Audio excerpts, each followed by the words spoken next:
മേഘപാളികൾ മെല്ലെ മാറുമ്പോൾ എല്ലാം ശാന്തം. അല്പസമയത്തിന് മുൻപ് ഇടിച്ചുകുത്തിയിറങ്ങിയ ദുരന്തത്തിന് എല്ലാം തുടച്ചു നീക്കാൻ അധികം സമയം വേണ്ടി വന്നില്ല. ഞാൻ ഈ ചവിട്ടി നിൽക്കുന്ന മണ്ണിനോട് കാതോർത്താൽ ഒരുപക്ഷെ എവിടേക്കോ പ്രാണവായുവിനു വേണ്ടി കേഴുന്നതിന്റെ ഉറ്റവരുടെ ശബ്ദം കേൾക്കാൻ കഴിഞ്ഞേക്കും. മണിക്കൂറുകൾ ഇത്രയും കടന്നുപോയിട്ടും നമ്മൾ ഈ ഭീതിയിൽ നിന്ന് മുക്തരായിട്ടില്ല. ഒരുപക്ഷെ ഇതൊരു സൂചനയായിക്കൂടെ. കേരളം കാത്തിരിക്കുന്നൊരു മഹാദുരന്തമുണ്ട്.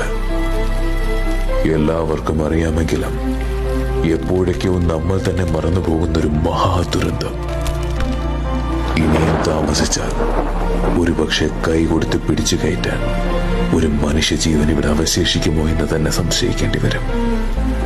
മാറ്റം വരുത്താൻ നമുക്കേ സാധിക്കൂ, ഇവിടുത്തെ സാധാരണക്കാർക്ക്.